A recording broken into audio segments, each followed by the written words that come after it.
Alright, so we're gonna try this again now.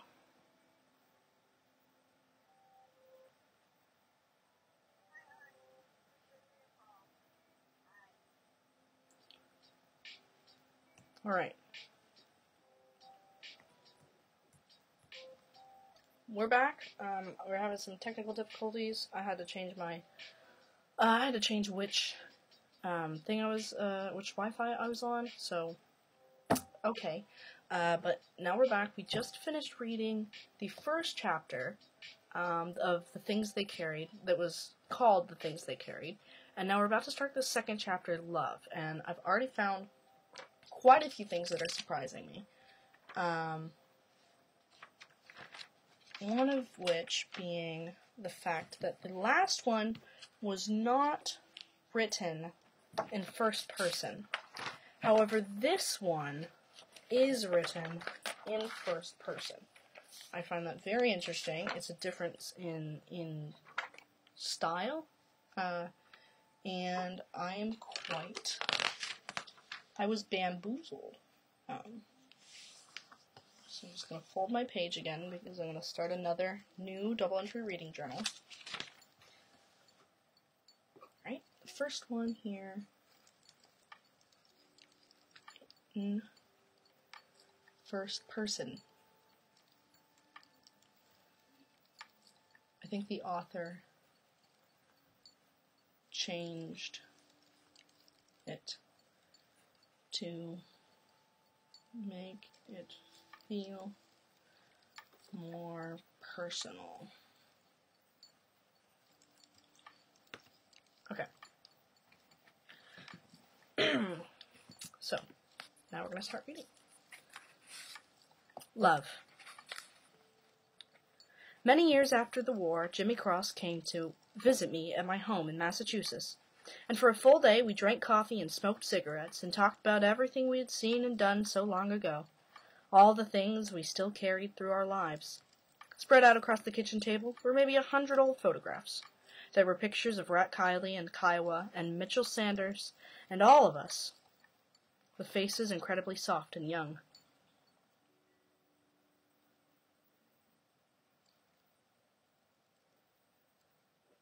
Enjoy sleeping. Well, sorry, I gotta turn this down a little bit more. Incredibly soft and young.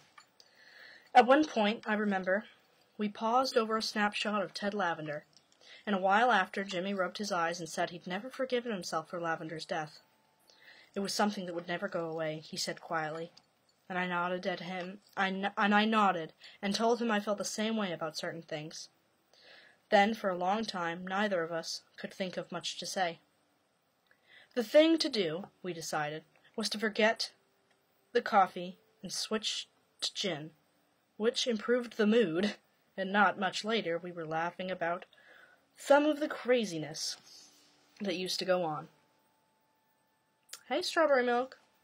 This, I'm assuming it's the same person who used to be Chocolate Kitty. You can change your name, I don't know. Some of the craziness that used to go on. The way Henry Dobbins carried his girlfriend's pantyhose around his neck like a comforter, Kiowa's moccasins and hunting hatchet, Rat Kiley's comic books. By midnight, we were both a little high and decided there was no harm in asking about Martha. I'm not sure how I phrased it. Just a general question, but Jimmy Cross looked up in surprise. You writer types, he said. Got a lot of memories. Then he smiled and excused himself and went up to the guest room and came back with a small framed photograph. It was the volleyball shot. Martha bent horizontal to the floor, reaching the palms of her hands in sharp focus. Remember this? He said. I nodded and told him I was surprised. I thought he'd burned it. Jimmy kept smiling. For a while he stared down at the photographs, his eyes very bright. Then he shrugged and said, Well, I did. I burned it. After Lavender died. I couldn't... This is my new one. Martha gave it to me herself. Okay, so I think the person who... I think that this is from the perspective of...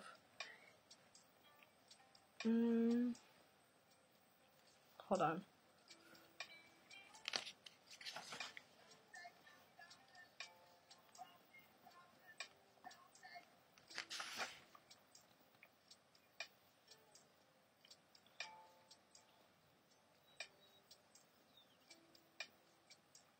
Oh, never mind. Of course, Wolf, I will always love you. Okay. So I was wrong about my, I just didn't understand it. Something was metaphorical in the last chapter. I thought it was like a physical person, but no. So I don't know who this is yet. I have no clue who this person that Lieutenant Cross is talking to is yet. It's going to take a minute for me to find out. Okay. They'd run into each other, he said, at a college reunion in 1979. Nothing had changed. He still loved her. For 8 or 9 hours, he said, they spent most of their time together. There was a banquet, and then a dance, and then afterward they took a walk across the campus and talked about their lives. Martha was a Lutheran missionary now, a trained nurse, although nursing wasn't the point, and she had done service in Ethiopia and Guatemala and Mexico. She had never married, she said, and probably never would. She didn't know why, but as she said this, her eyes seemed to slide sideways, and it occurred to him that there were things about her he would never know. Her eyes were gray and neutral.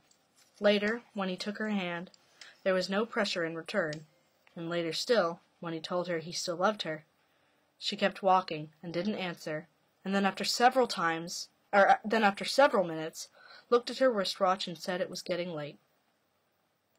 I walked her back to her dormitory. He walked her back to the dormitory. For a few moments, he considered asking her to his room. But instead, he laughed and told her how back in college he'd almost done something very brave. It was after seeing Bonnie and Clyde, he said, and on this same spot he'd almost picked her up and carried her to his room and tied her to the bed and put his hand on her knee and just held it there all night long. It came close, he told her. He'd almost done it. Martha shut her eyes. She crossed her arms at her chest, as if suddenly cold, rocking slightly, and then after a time she looked at him and said she was glad he hadn't tried it. She didn't understand how men could do those things. What things? He asked, and Martha said, the things men do.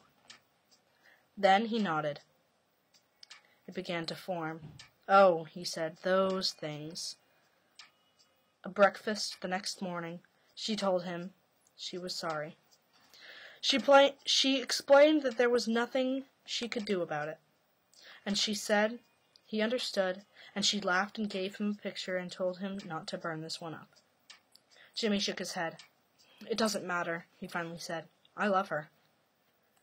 For the rest of his visit, I steered the conversation away from Martha. At the end, though, as we were walking out to his car, I told him that I'd like to write a story about some of this. Jimmy thought it over, and then gave me a little smile. Why not? He said. Maybe she'll read it and come begging. There's always hope, right? Right, I said. He got into his car and rolled down the window. Make me out to be a good guy, okay? Brave and handsome, all that stuff. Best platoon leader ever. He hesitated for a second. And do me a favor. Don't mention anything about... No, I said. I won't. Anything about what? Anything about what? Who is this person?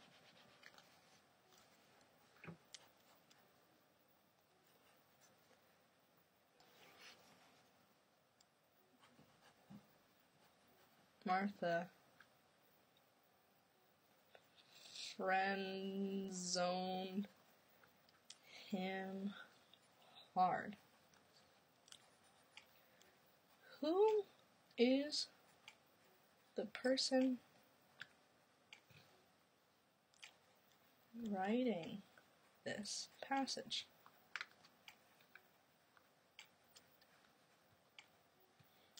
Why does Cross know them?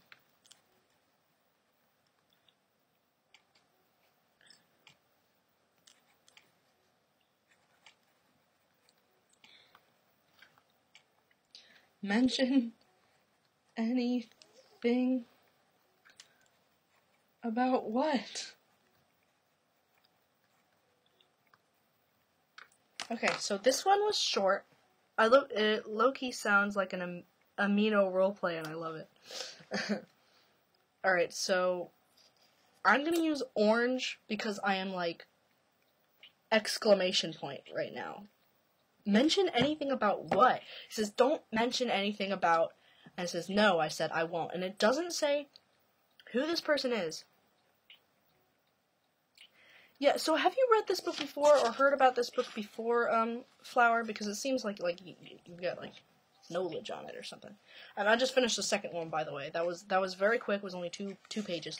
Spin is also shorter. So I don't know which one of these is going to be the long one that like goes forever. It's probably going to be like Enemies. Nope, it's not Enemies. Enemies is short. Friends? Is it going to be Friends? Nope. How to Tell a True War Story. I think it's going to be that one.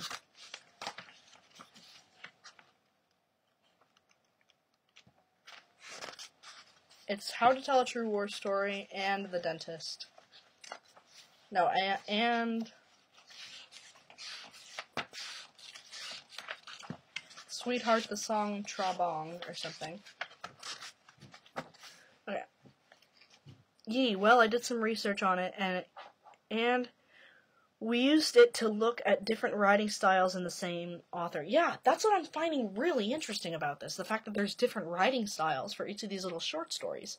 Like, the first one was definitely very different from the second one. Like, there's phenomenally different. I'm gonna actually write that down. First and second writing style are phenomenally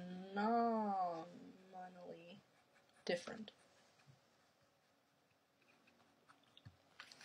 Thank you so much to anyone who's sitting here and actually hanging out and helping me get through this, because honestly, if I didn't have someone else to just be like, yeah, what do you think about this? What do you think about this? I'd be dying right now. I'm not even close to halfway done. But if I keep working and keep reading at the rate that I am right now, I definitely will be done by before, like, 10 o'clock at night, so that's my goal. Alright, each story pertains to at least one member or multiple of the introductory platoon. Okay, so I wonder who this one is.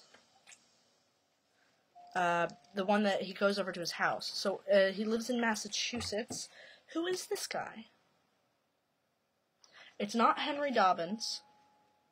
It's not Rat Kiley. Who is this one? It's not Kiowa or Mitchell Sanders. I think it's the other guy. What's his name?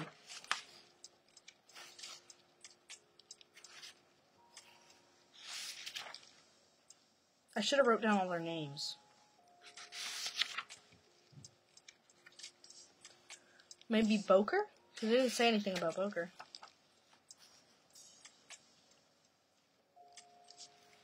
Well, it's definitely not Ted Lavender. That dude's dead. When is the stuff due? Sometime next week. I don't remember exactly when.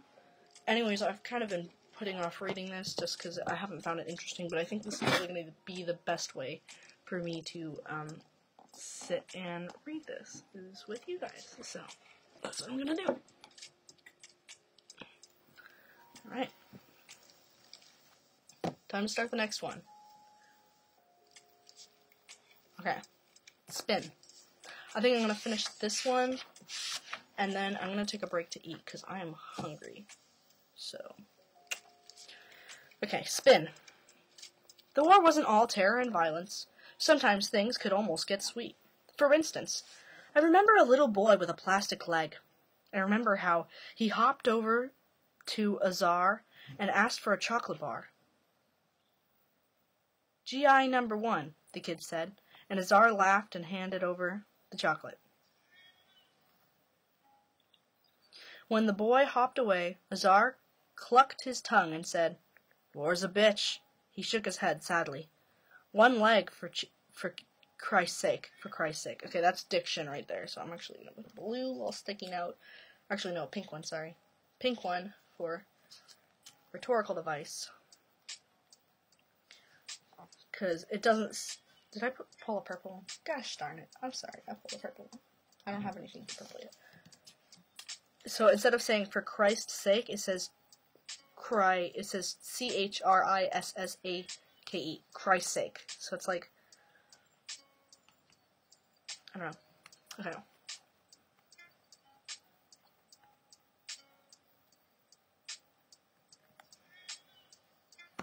From what I can tell so far, probably the items that they all had with them might help you make a deduction.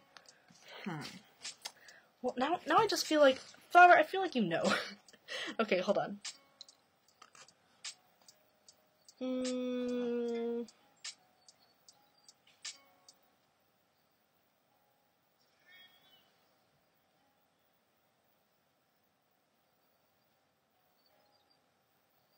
What I don't get is that... Okay, wait, hold on.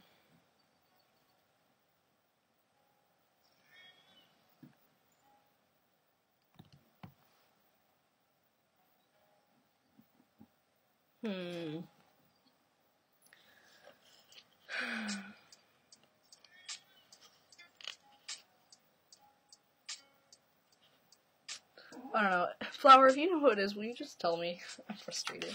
I'm shook. Okay. Okay, so this is the... When I have a big question, I'm going to use orange tabs. Okay. Also, I think I need to take my glasses off or something. I need to do something about how my head is currently feeling. So I'm actually going to... I have my hair up to make it look like it's cut short, but it's annoying me to no end. So I'm just going to take it down. Because it's painful, kind of. So any questions, anything y'all want to talk about for right now while I'm doing this? I've never read this, though, to be honest. I literally only did research on what the book is. Like, I never read it. I wish I knew.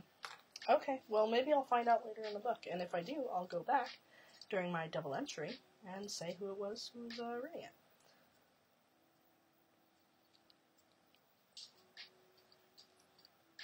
So, I'm taking out all these bobby pins I have in.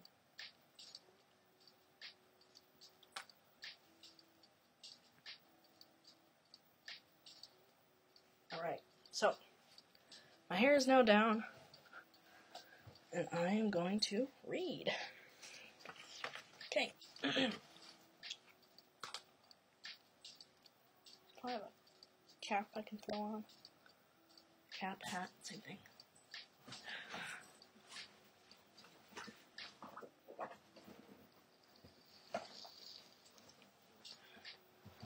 Un momento, por favor. Por favor. Por favor. Por favor. Por favor. Por favor. I know I had a hat. I don't know where it went. But I had it. Well, that's not a hat. That's not here. Because my hat ran away.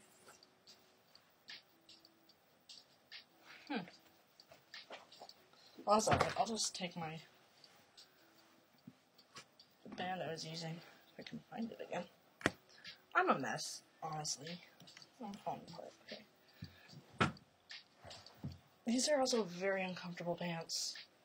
I've been sitting here for a while. I'm gonna finish this chapter and then I'm gonna take a break. Alright. Let's go.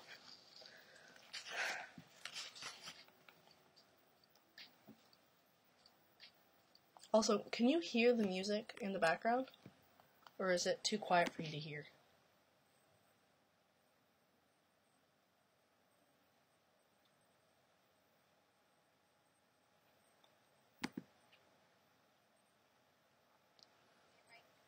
Anyone want to respond to that?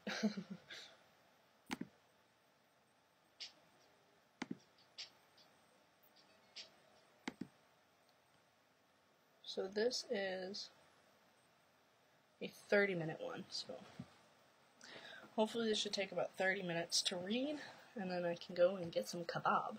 Okay.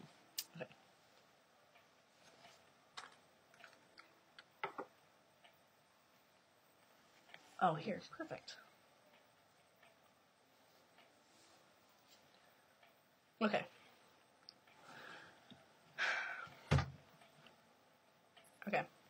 I remember Michael Sanders sitting quietly in the shade. You know what? It's not. It's not Mitchell, because Mitchell was mentioned in the last one. So I don't know. I have no clue who this guy is, or if it's even the same person that was writing the last one. I don't know. I'm gonna see. Oh, there it is. Okay, I was about to say.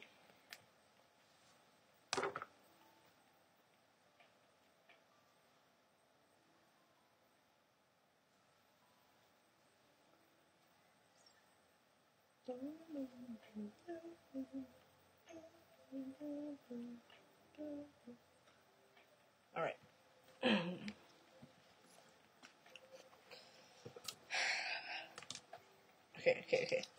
Okay, for real this time. I remember Mitchell Sanders sitting quietly in the shade of an old banyan tree. He was using a thumbnail to pry off the body lice, working slowly, carefully depositing the lice in a blue USO envelope. His eyes were tired. It had been a long 2 weeks in the brush. After an hour or so, he had sealed up the envelope, wrote "free" in the upper right-hand corner, and addressed it to his draft board in Ohio. Oh my. On occasions, the war was like a ping-pong ball. You could put fancy spin on it. You could make it dance. You could put fancy spin on it. You could make it dance. I remember Norman Boker and Henry Dobbins. Yeah, I think it was Norman Boker. I think it was at Norman's house. Because I didn't hear him talk about Norman. See, now you got me thinking, Flower. Playing checkers every evening before dark.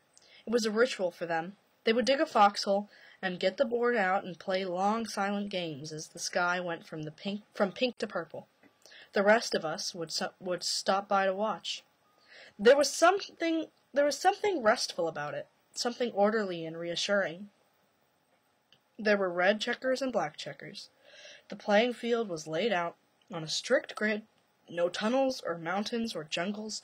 Ooh, they're making the analogy of checkers.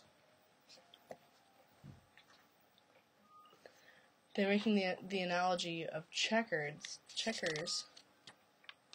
to war.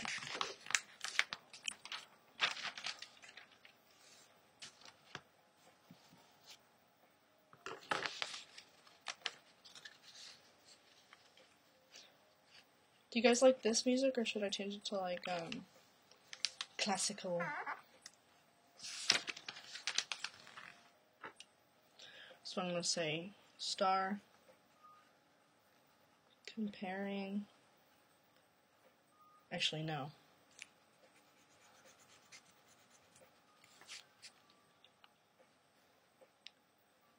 Using analogy that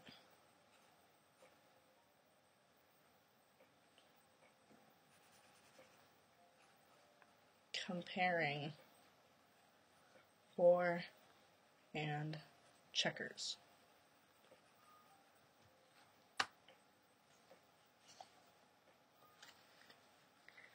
Thanks, Flower. Have a good sleep.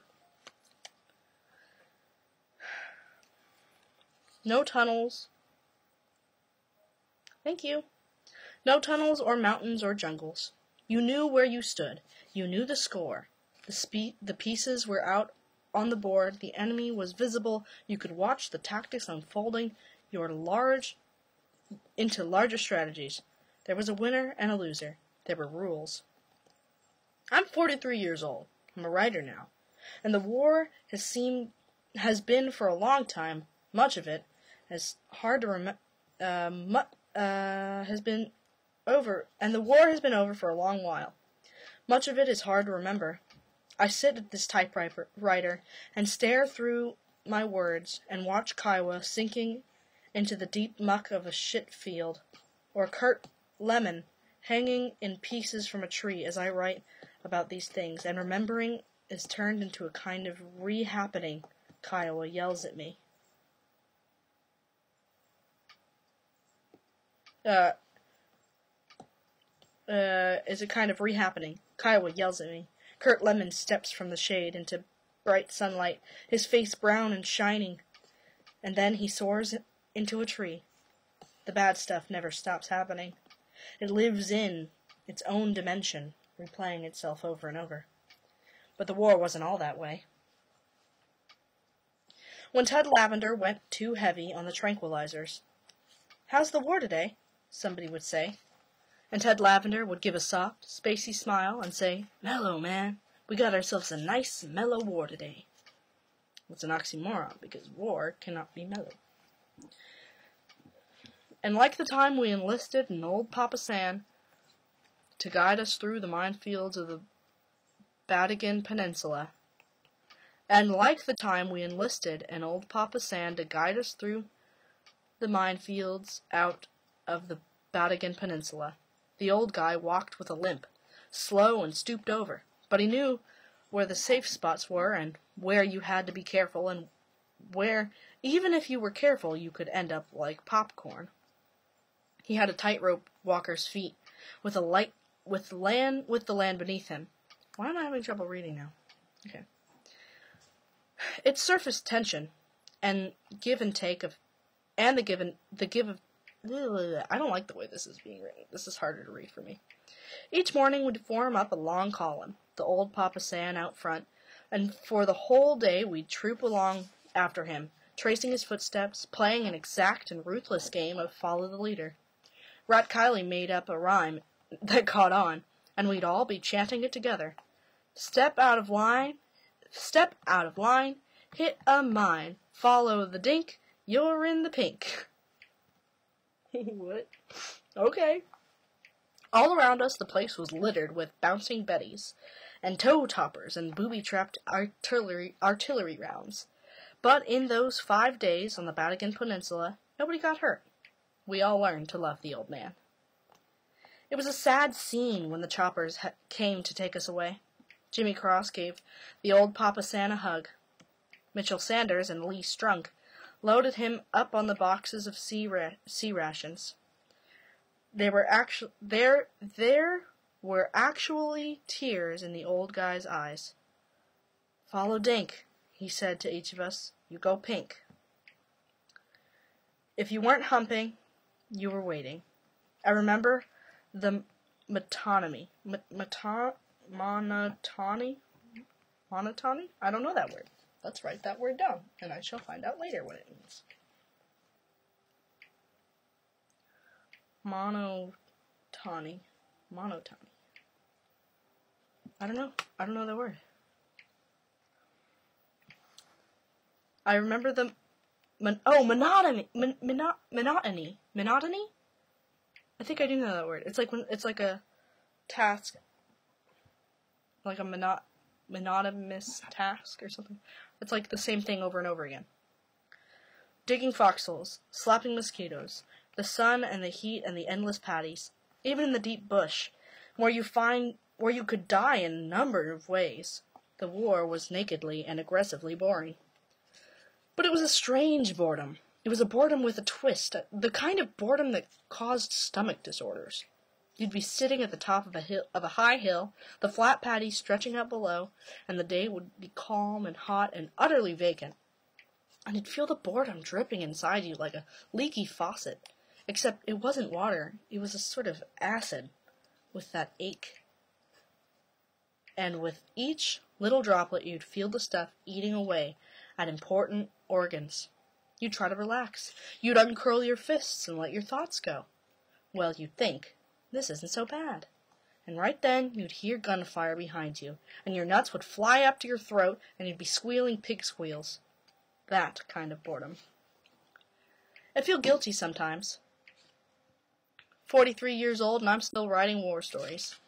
My daughter Kathleen tells me it's an obsession, that I should write about a little girl who finds $1 million and spends it all on a Shetland pony. In a way, I guess, she's right. I should forget it. But the thing about remembering is that you don't forget. You take your material where you find it, and which is in your life, at the intersection of past and present. The memory traffic feeds into a rotary up on your head, which it goes in circles for a while, then pretty soon imagination flows in, and the traffic merges and shoots off down 1,000 different streets. As a writer, all you can do is pick a street and go for the ride, putting things down as they come to you. That's the real obsession. All those stories. Not bloody stories, necessarily. Happy stories, too. And even a few peace stories.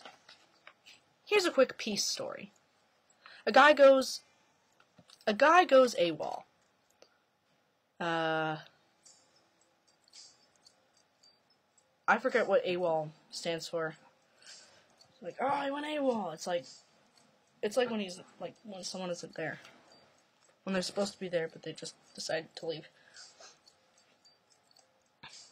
Shacks up in Da Nang with a Red Cross nurse. This is a great time. The nurse loves him to death. The guy gets whatever he wants whenever he wants it. The war's over, he thinks. Just nookie and new angles. But then one day, he rejoins his unit at the bush. Can't wait to get back into action. Finally, one of his buddies asks what happened with the nurse. Why so hot for combat? And the guy says, all that peace, man, it felt so good it hurt. I want to hurt it back. I remember Mitchell Sanders smiling as he told me that story. Most of it he made up, I'm sure. But even so, it gave me a quick truth goose. Because it's all relative. You're pinned down in some filthy hellhole of a patty, getting your ass delivered to kingdom come, and then for a few seconds, everything goes quiet and you look up and see the sun and a few puffy white clouds, and the immense serenity flashes against your eyeballs. The whole world is rearranged, and even though you're pinned down by a war, you never felt more at peace. What sticks to memory, often, are those odd little fragments that have no beginning and no end. Norman Boker lying on his back one night, watching the stars, then whispering to me, I'll tell you something, O'Brien. Oh, so this is Tim O'Brien writing. I'll tell you something, O'Brien. If I could have one wish, anything, I'd wish for my dad to write me a letter and say it's okay if I don't win any medals. That's all my old man talks about, nothing else. How he can't wait to see my goddamn medals. Or Kiowa teaching a rain dance to Cat Kylie and Dave Jensen, and 3 of them whooping and leaping around barefoot with a bunch of villagers looking at them with a mixture of fascination and giggly horror. Afterward, Rat said, So where's the rain? And Kiowa said, The earth is slow, but the buffalo is patient. And Rat thought about it and said, Yeah, but where's the rain? Or Ted Lavender adopting an orphan puppy, feeding it from a plastic spoon and carrying it in his rucksack until the day Azar strapped the puppy to a Claymore anti-personal mine and squeezed the firing device. Oh, that's so sad. They turned the puppy into a freaking bomb. It sucks. The average day of our platoon, I guess, was 19 or 20. And a consequence thing. So, was Tim O'Brien part of their... Tim O'Brien was part of their platoon, I'm guessing? I don't remember reading that part. Okay.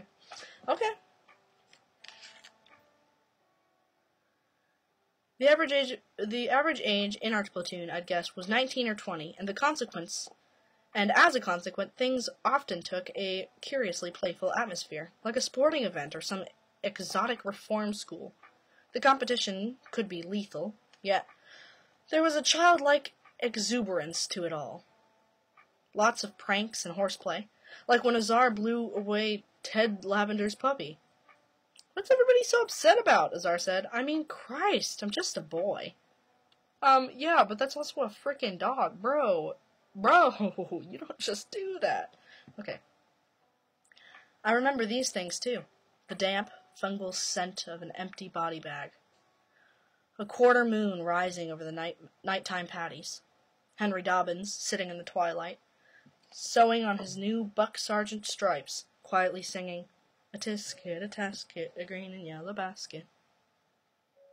A field of elephant grass, weighted with wind, bowing under the stir of a helicopter's blades, the grass dark and servile, bending low and then rising straight up again when the chopper went away. A red clay trail outside the village of Mackay. A hand grenade. A slim, dead, dainty young man of about 20. Kaya was saying, "No choice, Tim. What else could you do?" Kai was saying, "Right?" Kai was saying, "Talk to me." So wait, hold on. I think...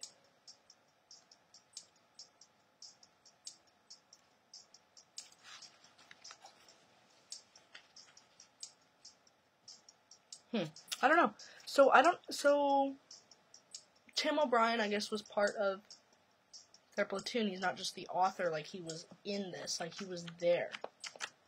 Which makes this even crazier. Okay. 43 years old, and the war occurred half a lifetime ago. And yet, the remembering makes it now. And sometimes remembering will lead to a story, which makes it forever. That's what stories are for. Stories are for joining the past to the future. Stories are for those late hours in the night when you can't remember how you got from where you were to where you are. Stories are for eternity, when memory is erased, when there is nothing to remember except the story. Next chapter. Let me see how long this is. Also, I didn't get any annotations. Okay, yeah, this one's going to be long, so I'm not going to do this yet. But I'm going to actually go over and see if I can get any annotations for this, because I didn't actually write any.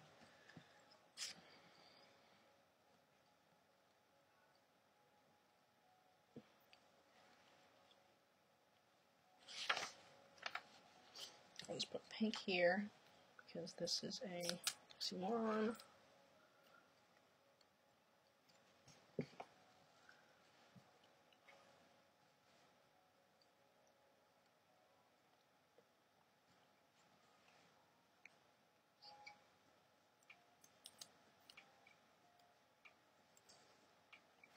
So what did I put blue for?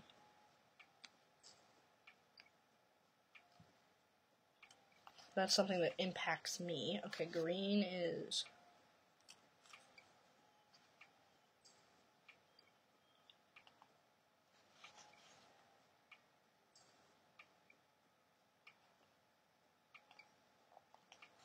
That's something surprising, and then something that makes me question. So...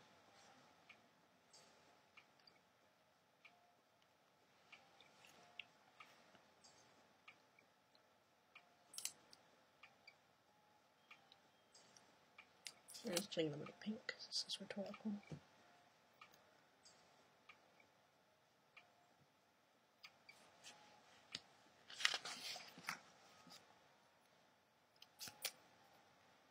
Blue here.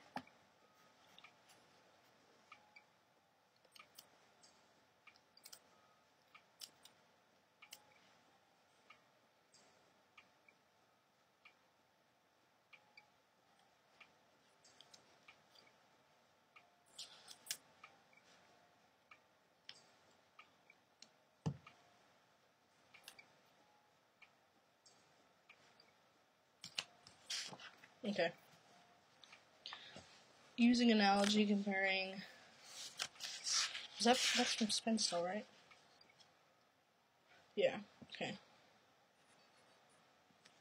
Is there anything else that really made me stop through this? I'm trying to think. Let's see. Steps from the shade to a bright sunlight.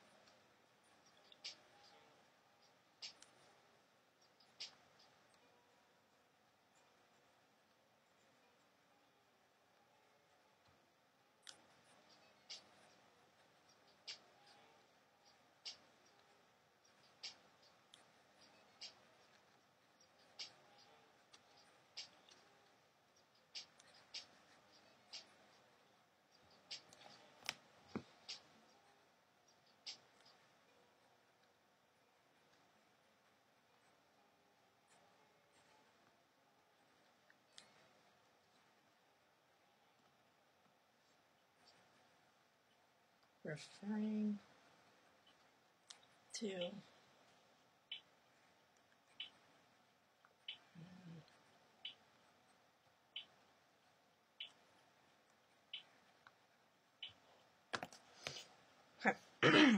so that's all I'm going to do right now, because On the Rainy River is quite a few pages long. This is definitely a longer one. Yeah, so it's this long. So that's pretty long. I think it's from page 38 to 58. So it's 20 pages. And that'll bring us almost halfway. So I'm gonna get food, and then I'll come back and I'll stream some more. But for right now, yep, I'm gonna stop this one. We just ended on Spin, and we're about to start on the Rainy River. I have a few points. I'll go back over them when I come back. Thank you guys so much for watching, and if you want to, go donate at Streamlabs, because I'm broke. Okay, bye.